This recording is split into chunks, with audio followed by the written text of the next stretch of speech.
అందరికీ నమస్కారం. దివంగత నేత డాక్టర్ వైఎస్ రాజశేఖర రెడ్డి గారు పేద విద్యార్థులు జీవితాలు బాగుపడాలా, ఆర్థికంగా ఆ కుటుంబం ఎదగాలి, పేద విద్యార్థులకు ఫీజులు కట్టేకి కూడా వాళ్ళ తల్లిదండ్రులకు కష్టమవుతుందనే ఉద్దేశంతో ఆ రోజు దేశ చరిత్రలోనే ఏ ముఖ్యమంత్రి కూడా చేయని విధంగా ఆంధ్రప్రదేశ్ రాష్ట్రానికి ఫీజు రియంబర్స్మెంట్ పథకాన్ని తీసుకొచ్చిన ఘనత కూడా ఎవరు అంటే కూడా దివంగత నేత డాక్టర్ వైఎస్ రాజశేఖర రెడ్డి గారి గురించి మీ అందరికీ తెలుస్తున్నాను. ఈరోజు పేద విద్యార్థులందరూ కూడా ఈరోజు ఉన్నత స్థానాల్లో ప్రపంచవ్యాప్తంగా ఆంధ్రప్రదేశ్లో చదివిన వాళ్ళందరూ కూడా ఉన్నత స్థానాల్లో డాక్టర్లుగా, ఇంజనీర్లుగా, ఉన్నత జాబ్స్లో ఉన్నారంటే కూడా దానికి అందరికీ సహకారం, కృషి చేసిన ఘనత డాక్టర్ వైఎస్ రాజశేఖర రెడ్డి గారికి తక్కువగా నేను తెలియజేస్తున్నాను. ఆ తర్వాత వైఎస్ రాజశేఖర రెడ్డి గారి హయాం తర్వాత చంద్రబాబు నాయుడు గారు అధికారంలోకి వచ్చారు. చంద్రబాబు నాయుడు గారు అధికారంలోకి వచ్చిన తర్వాత పేద విద్యార్థులకు ఫీజు రియంబర్స్మెంట్ సంబంధించి ఏ విధంగా పేద విద్యార్థులకు తూటులు పిలిచిన విషయం కూడా మనం అందరూ కూడా ఒకసారి గమనించాలి. 2019లో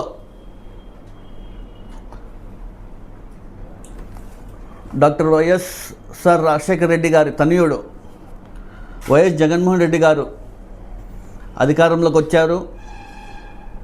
రాజశేఖర రెడ్డి గారి కన్నా ఇంకా ఒక అడుగు ముందుకేసి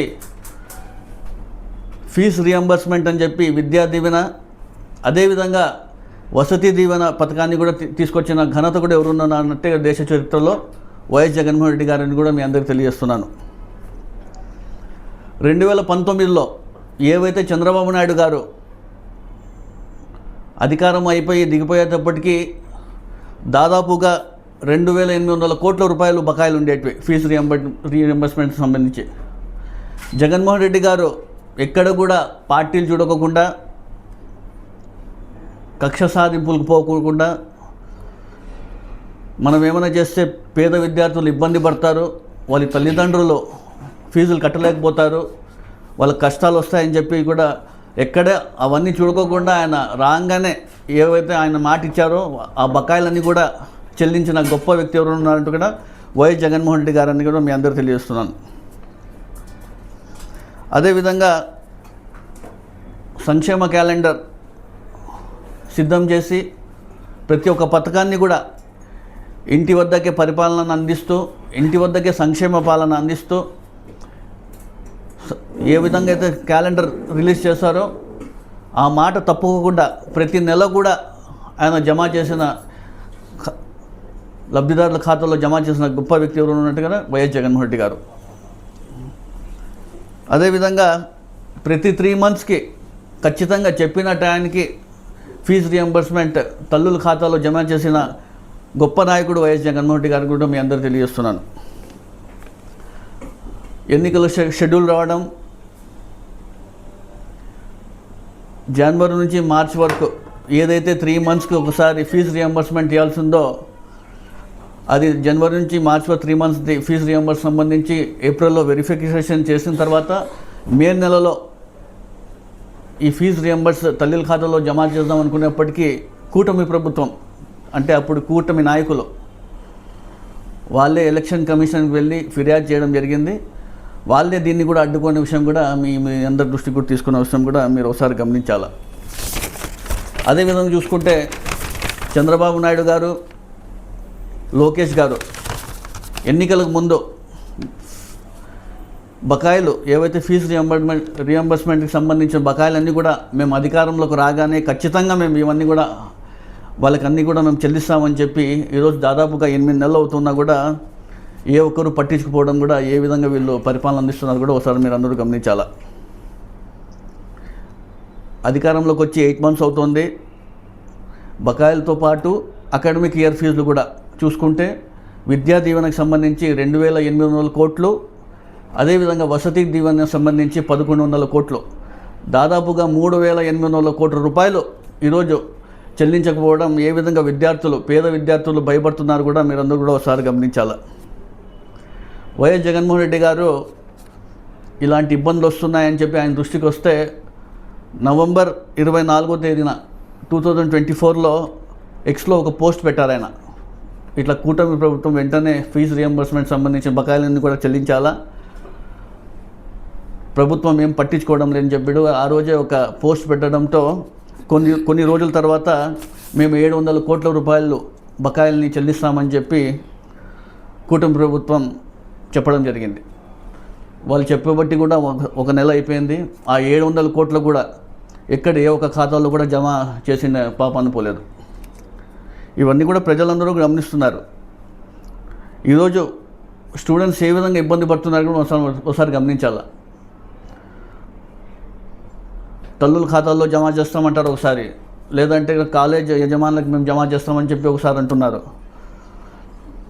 లేదు ఒకసారి జాయింట్ అకౌంట్లో మేము జమ చేస్తామని చెప్పి కాలం గడుపుతున్నారే తప్ప ఇంతవరకు ఏ ఒక్క రూపాయి కూడా ఏ ఒక్క ఖాతాలో కూడా జమ చేసిన కావడం కూడా మనం చూడడం జరిగింది. ప్రభుత్వం ఏ విధంగా వీళ్ళపైన విద్యార్థులపైన ఏ విధంగా వీళ్ళు చిన్నచూపు చూస్తున్న విషయం కూడా మీరందరూ ఒకసారి గమనించాలి. ఈరోజు పేద విద్యార్థులు ఫీజు చెల్లించకపోవడంతో కాలేజీకి పోలన్నా కూడా భయపడుతున్నారు. కాలేజీలకు రావద్దని చెప్పి కూడా కొంతమంది యజమానులు చెప్పడం జరుగుతుంది.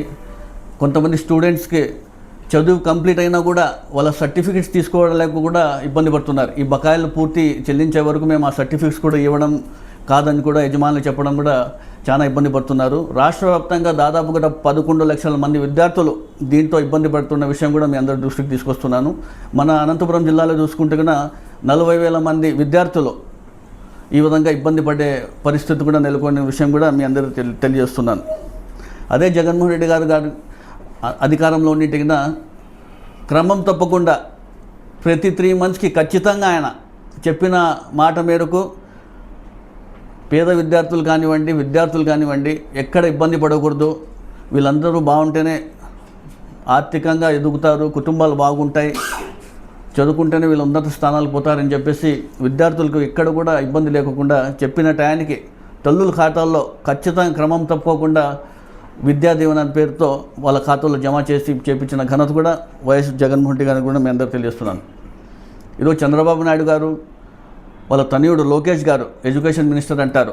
ఆయన చూస్తే అమెరికాలో చదువుకున్నారు, విద్యపైన బాగా అవగాహన ఉంది, పేద విద్యార్థులు కానివ్వండి విద్యా వ్యవస్థకి బాగా బలోపేతం చేస్తారు, మంచిగా చేస్తారని చెప్పి చూస్తే కినా ఈరోజు ఏ విధంగా విద్యా వ్యవస్థను నాశనం చేస్తున్నారు కూడా మీరు అందరూ ఒకసారి గమనించాలి.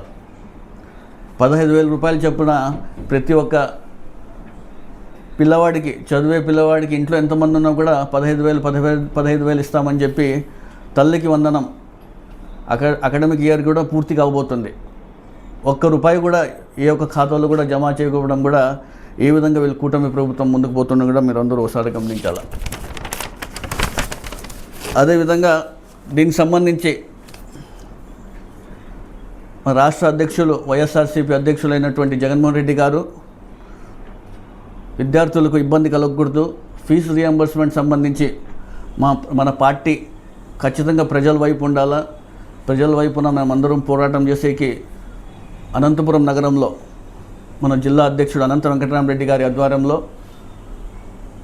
5వ తారీఖున ఫిబ్రవరి 5వ తారీఖున ఉదయం 10 గంటలకు జెడ్పీ ఆఫీస్ నుంచి సప్తగిరి సర్కిల్ నుంచి సంగమేశ్ సర్కిల్ నుంచి కలెక్టరేట్ వద్దకు వెళ్ళి అక్కడ రిప్రజెంటేషన్స్ కూడా ఇవ్వడం జరుగుతుంది కలెక్టర్ గారికి. ఈ ర్యాలీలో పెద్ద ఎత్తున విద్యార్థుల తల్లిదండ్రులు, వైఎస్ఆర్సీపీ నాయకులు, కార్యకర్తలు, శ్రేణులు ప్రతి ఒక్కరు కూడా పాల్గొని ఈ కార్యక్రమానికి విజయవంతం చేయాల్సింది కూడా మీ అందరికీ కోరుతున్నాను.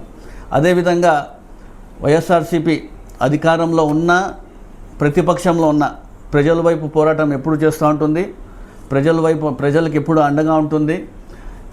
ఇప్పటికైనా కూటమి ప్రభుత్వం ఖచ్చితంగా దిగి వచ్చి ఫీజు రియంబర్స్మెంట్ సంబంధించిన బకాయిలన్నీ కూడా పూర్తి చేయాలని చెప్పి మేము డిమాండ్ చేస్తున్నాం. గత ప్రభుత్వం అంటే వైఎస్ జగన్మోహన్ రెడ్డి గారు ముఖ్యమంత్రి అయ్యాక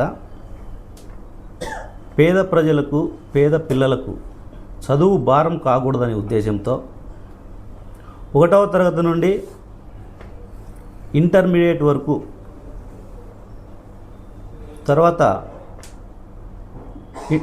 ఆ తర్వాత పై చదువుల వాళ్ళకు కూడా కొన్ని పథకాలు ప్రవేశపెట్టడం జరిగింది.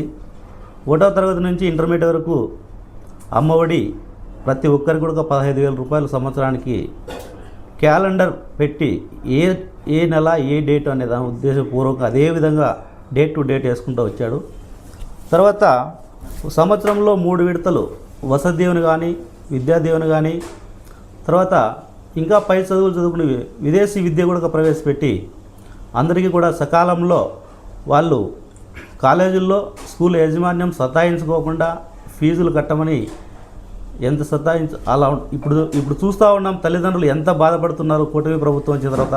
ఇలాంటి పరిస్థితి 5 సంవత్సరాలు కూడా ఏ కాలేజీలో కానీ ఏ తల్లిదండ్రులకు కానీ లేదు.